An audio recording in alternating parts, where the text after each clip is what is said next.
Pak Haji, dengerin ini nggak? Dengerin mungkin kalau saya mengira ya Pak Haji mungkin dengerinnya Ebit GAD atau Iwan Fals atau masih sempat nggak kayak gitu-gitu Pak Haji?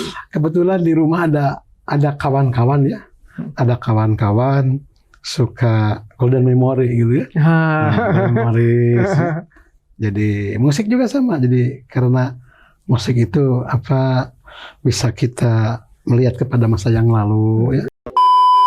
Dulu ada organisasi kemahasiswaan di Garut, ada keluarga mahasiswa Garut. Saya jadi ketua cabangnya sampai menjadi ketua umum DPP-nya gitu. Nah, jadi terus sampai ke sini dan alhamdulillah ketika di Purwakarta saya mendirikan ICMI. Kalau dulu ketika seorang guru misalnya murid ngerokok di halaman sekolah, dicepret gitu, itu nggak jadi problem. Malah kalau udah pulang ke rumah dia ditambahin lagi sama bapaknya ya. Kalau sekarang kan dilaporin ke polisi atau kadang diketepel gitu ya, diketepel seperti yang terjadi di beberapa itu, gurunya diketepel gitu ya. PKS Podcast kita semua. Pak Haji Agus Muharam hatur nuhun tos dongkap ke podcast di tim media DPD PKS Purwakarta. Saya ingin mulai dengan satu pertanyaan dulu Pak. Akhirnya di sore hari ini Agus Muharam ya. Berarti kalau tidak salah tafsir nih, Pak Haji ini lahir bulan Agustus dan hijriahnya Muharam. Betul sekali. Tanggal berapa itu Pak ininya? Saya lahir tanggal 11 Agustus tahun 58. Ini masih momentum Agustus. Betul. Nih. Jadi terus bulan hijriahnya 25 Muharram. Masih ingat ya ini. Sebab di akta kelahiran tertera itu. Kalau zaman dulu memang ada ya. Ada. Kalau zaman sekarang kan kayaknya cuma Masehi aja ya. Terus pas 65 tahun sekarang itu 11 Agustus bersamaan dengan 24 Muharram. 24 Muharram. Dua-duanya sudah lewat ya. Sudah lewat. Tapi masih momen ya. Masih momen ya. Pak Haji, ikut ini nggak komunitas akan suka ada tuh Agus, Asep. Nah Pak Haji ini ikut nggak? Ya enggak ikut. Padahal banyak diskon tuh Pak Haji kalau kemana-mana ya. Pak Haji masih butuh diskon nggak masalahnya itu? Enggak. Pak Haji ini saya ini dengar Pak Haji itu sudah lama banget ya, waktu saya SMA tuh saya sudah sering dengar Agus Muharam. Pak Haji ini tahu nggak sih atau nggak kalau Pak Haji itu orang terkenal di Purwakarta? Saya kira biasa-biasa aja ya. Cuman mungkin karena saya sebagai guru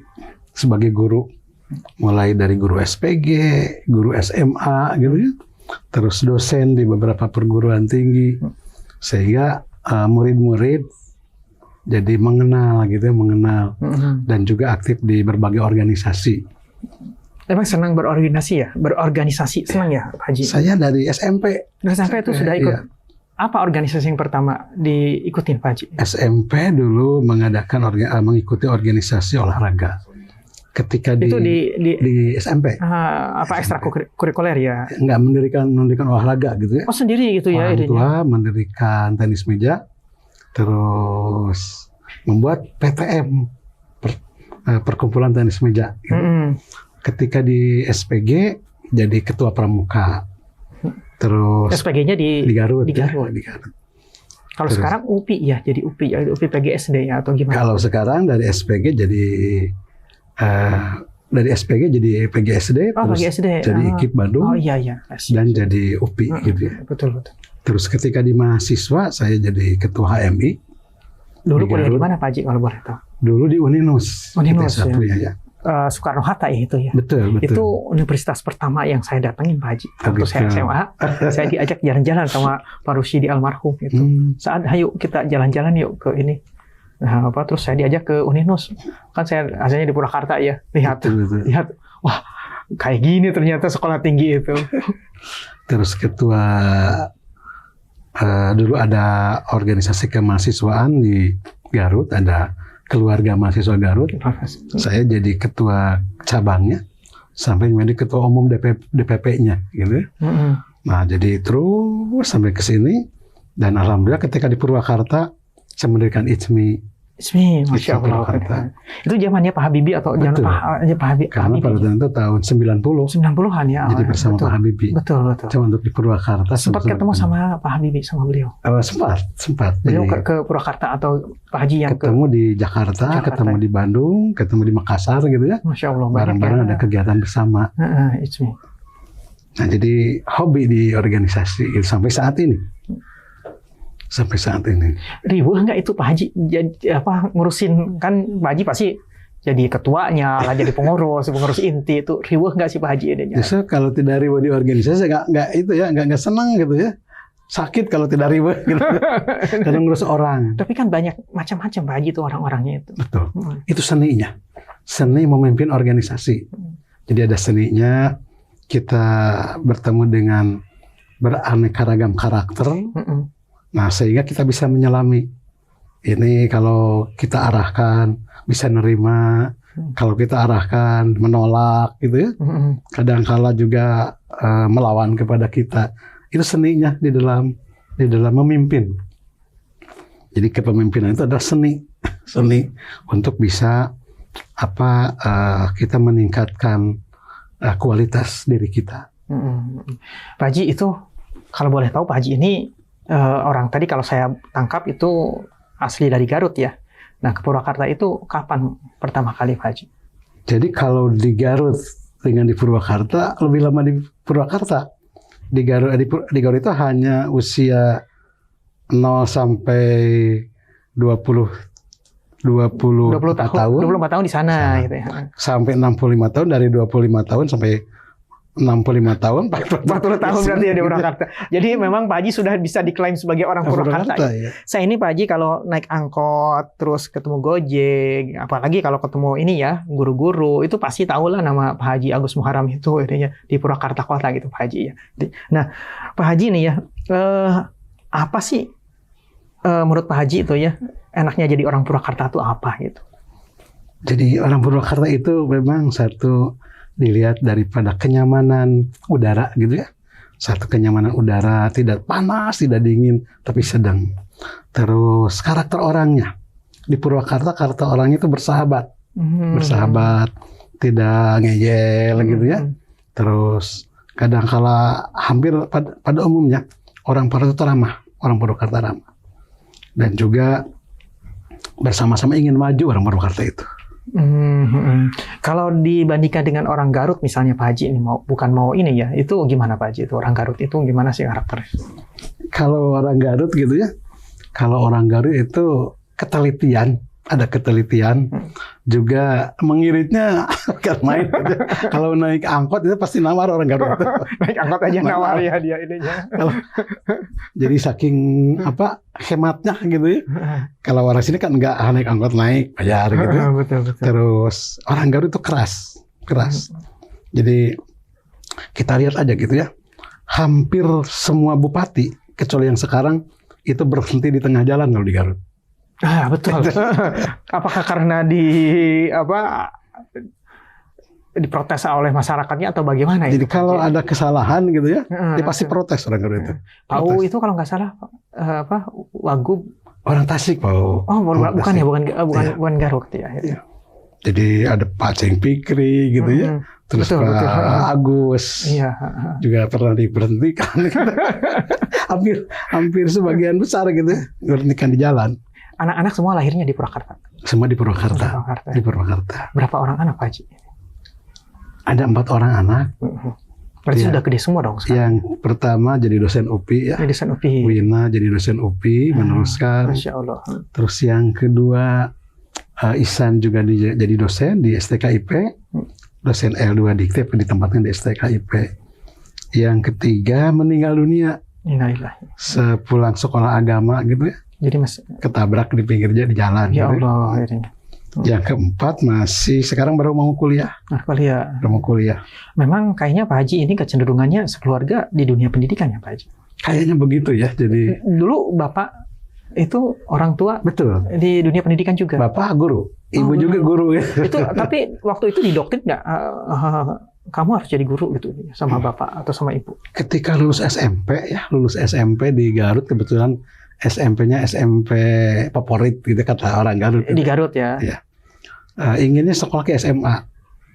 Tapi ibu dan bapak menyuruh ke SPG. Nah, tiba-tiba entah kenapa gitu ya, padahal tes tidak terlalu serius. Tapi alhamdulillah keterima. Nah, ada berontak hati gitu ya. Saat itu ya? Saat itu. Akhirnya beberapa satu semester ingin pindah keluar gitu ya. Membuat aturan-aturan dilabrak.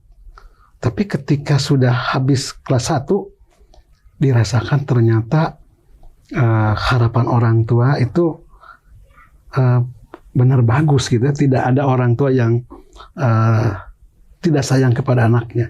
Mengarahkan sekolah guru itu ternyata menikmati juga gitu ya. Akhirnya ketika kelas 2, kelas 3 di sekolah guru itu sudah enjoy aja gitu ya? Enjoy. Jadi enak gitu ya. Jadi enak. Nah, terus dinikmati dan alhamdulillah kalau saya tidak di sekolah guru belum tentu seperti ini. Ininya.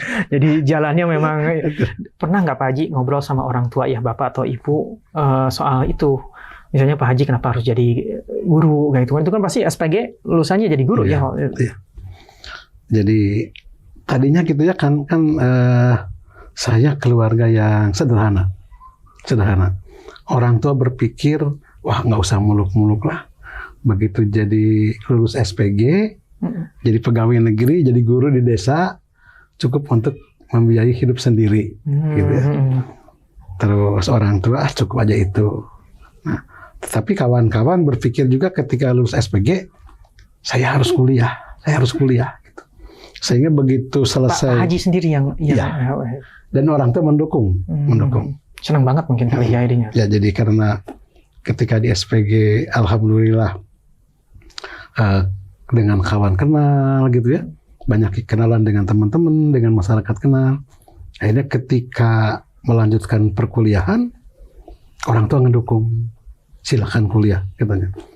Kebetulan kan anak yang pertama gitu ya. Jurusan apa dulu? Ngambil jurusan apa Pak Haji? Dulu begitu lulus SPG langsung diangkat jadi pegawai negeri. Jadi usia 19 tahun itu sudah pegawai negeri. Sudah PNS ya. Sudah PNS. Nah, karena pegawai negeri, kuliah harus di Bandung, maka mencari sekolah perguruan tinggi swasta. Ya jadi bisa spare ya. Gitu. Jadi ngambil swasta di Jawa Barat, hanya satu-satunya perguruan tinggi swasta yang ada keguruan. Uninus tadi ya, betul. Gitu. Jadi masuk di Uninus gitu. Kalau S2 di mana Pak Haji? Saya S2 udah jadi anggota DPRD. Waktu itu ya ininya. Jadi kebetulan sudah jadi dosen, karena waktu dulu dosen itu masih bisa S1. Kalau sekarang udah nggak boleh kan ya. Ketika dosen S1 masih S1 jadi dosen testing gitu ya. Testing ingin S2 sebab ada rencana pemerintah minimal dosen itu S2.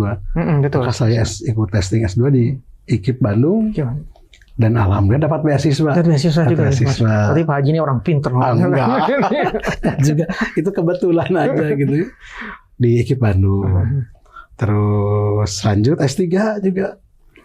Testing juga alhamdulillah nilainya lebih sedikit lah daripada yang lain, dapat beasiswa juga. Beasiswa juga tuh kan bener, berarti orang pinter ini. Enggak juga.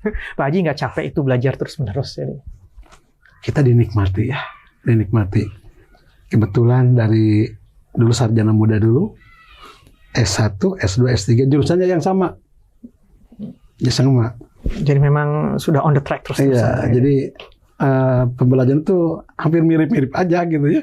Cuman ruang lingkupnya yang beda. Gitu. Apakah profesi Pak Haji ini yang menurut Pak Haji membuat Pak Haji itu di usia 65 tahun masih segar bugar begini Pak Haji? Alhamdulillah, jadi mungkin itu pendidikan gitu ya. Kedua, saya tiap saat itu dengan mahasiswa ataupun di rumah gitu ya. Kebetulan rumah dijadikan sekolah. Jadi ketika keluar anak-anak nyalami, karena kalau ngobrol dengan anak-anak itu kan beda generasi ya Pak Haji. Generasinya datang terus menerus baru ya. Iya. Anak SD ngobrol dengan anak SD gitu dia. Ngobrol sama anak SD. Iya, dia curhat, cerita gitu ya. Pak Haji dengerin itu. Dengerin. Gimana mereka berceloteh gitu ya. Anak SMP juga sama, anak SMA sama, termasuk mahasiswa. Kalau mahasiswa nggak aneh lah, tapi kalau SD SMP gitu kan idenya. Justru Kang Saan saya lebih senang dengan anak-anak SD gitu ya. Kenapa tuh Pak Haji? Dia kepolosannya gitu ya. Kadang-kala minta saran-saran untuk di rumah. Gitu. Sampai begitu ya. Jadi. Tapi mungkin anak-anak SD juga ini nggak ngeh banget ya yang dihadapi itu Pak Agus Muharram gitu di salah satu tokoh pendidikan di Purwakarta. Enggak juga. Karena kadang-kala kita kumpul ya di ngegelendot anak-anak SD itu. Iya. Jadi karena hobi dan senang dengan anak-anak gitu. Betul-betul ini ya Pak Haji ya, dengan anak-anak itu jadi mungkin tadi meremajakan Pak Haji terus menerus gitu ya. Iya. Pak Haji di usia 65 tahun berarti Pak Haji sudah mengalami setidaknya 5 generasi di Indonesia ya. 5 generasi 70, 80, 90, 2000-an ini. Pak Haji apa bedanya sih itu generasi-generasi ini menurut Pak Haji ya dari sudut pandang pendidikan gitu Pak Haji? Iya, kalau kita lihat gitu ya dalam pendidikan makin sini pendidikan itu makin maju. Tetapi kalau kita lihat ada pendidikan ada pengajaran gitu kan beda. Kalau pendidikan itu yang akan berubahnya itu antara sikap, nilai-nilai, pengetahuan dan keterampilan. Itu yang terus berubah setiap yang terus ada gitu ya yang nggak pernah berubah dari waktu ke waktu ya Pak Haji ya. Cuman penekanannya yang beda gitu ya. Penekanan yang beda. Kalau kita lihat pendidikan sekarang itu sebetulnya ngambil dari pendidikan yang lama. Maksudnya diolah. Nah kalau kita lihat contoh untuk yang produk untuk guru aja gitu ya. Ketika ada SPG dulu PGSD dan juga sekarang untuk produk guru itu dari sarjana. Nah, kalau kita lihat kurikulumnya, dulu itu kependidikannya itu lebih tinggi. Sekarang itu keterampilannya yang banyak. Jadi kalau lihat guru SPG, lulusan SPG, itu sikapnya yang lebih tinggi. Apakah itu berarti juga terjadi perbedaan antara guru yang lama dengan yang sekarang itu Pak Haji? Menurut Pak Haji gimana? Ya, memang akan beda gitu ya. Kalau guru sekarang tadi itu ya, karena perkembangan IT-nya lebih cepat gitu ya, lebih cepat. Terus kadang kalau dulu mah orang tua ngasih saran teh kadang anak teh gitu. Kalau sekarang kan wah anak main. Terus kalau dulu ketika seorang guru misalnya murid ngerokok di halaman sekolah, dicepret gitu ya, itu nggak jadi problem. Malah kalau udah pulang ke rumah dia ditambahin lagi sama bapaknya ya. Kalau sekarang kan dilaporin ke polisi atau kadang diketepel gitu ya, diketepel seperti yang terjadi di beberapa itu, gurunya diketepel gitu ya. Bahkan PR juga katanya nggak boleh ya Pak Haji ya. Ada kebijakan PR nggak boleh ngasih PR gitu. Itu gimana Pak Haji? Sekarang itu diupayakan supaya dikerjakan di sekolah gitu ya. Di sekolah ada sekolah yang mengupayakan agar PR itu dilaksanakan di sekolah. Jadi agak beda gitu ya. Maka kalau kita lihat penanaman sikap, penanaman nilai-nilai itu lebih dalam waktu-waktu yang lalu. Nah kalau kita lihat sekarang juga sebetulnya mah untuk SD mah sikapnya yang harus lebih unggul. Pak Haji, ini dari tadi kita ngomongin serius mulu nih nih Pak Haji kalau misalnya kalau lagi senggang itu Pak Haji ngapain sih ini? Kalau boleh tahu. Saya kalau senggang gitu ya lihat kepada anak-anak gitu ya. Terus olahraga. Olahraga apaan Pak Haji? Masih bisa karena dilakukan? Usia udah tua gitu paling-paling jalan kaki atau pingpong. Pingpong ya. Kalau dulu tenis. Kalau sekarang enggak. Larinya masih agak ini ya. Pak Haji, dengerin ini nggak? Dengerin mungkin kalau saya mengira ya Pak Haji mungkin dengerinnya Ebit GAD atau Iwan Fals atau masih sempat nggak kayak gitu-gitu Iya. Pak Haji? Kebetulan di rumah ada kawan-kawan ya, ada kawan-kawan suka golden memory gitu ya. Memories. Jadi musik juga sama. Jadi karena musik itu bisa kita melihat kepada masa yang lalu ya. Terkenang ya Pak Haji. Iya. Itu Pak Haji yang didengerin oleh sama Pak Haji. Siapa nih kayak gitu? di old kayak gitu Pak Haji ininya. Yang paling disenangi saya Dewi Yull dengan Bruri. Bruri ya itu. Masya Allah ininya. Ya memang itu. Ebit GAD, Bimbo gitu. Bimbo, ya. Saya dengerin waktu kecil dari kakak saya itu sering muter itu. Pak Haji hatur nuhun sudah datang ke sini. Semoga tidak kapok ya kita undang kapan-kapan lagi ke podcast. Pak Haji satu lagi mungkin ada closing statement nih dari Pak Haji tentang kenapa menjadi seorang guru Pak Haji. Mengapa saya menjadi seorang guru? Karena guru itu pertama keilmuannya itu akan bermanfaat bagi masyarakat dan juga insya Allah bahwa ilmu tersebut akan menjadi pahala yang tidak akan putus-putusnya. Masya Allah. Sehingga jadi guru pekerjaan yang menyenangkan bagi saya. Dan menjadi sesuatu yang sangat mulia juga ya Pak Haji. Nah itu. Hatur nuhun Pak Haji. Assalamualaikum warahmatullahi wabarakatuh. Waalaikumsalam warahmatullahi wabarakatuh.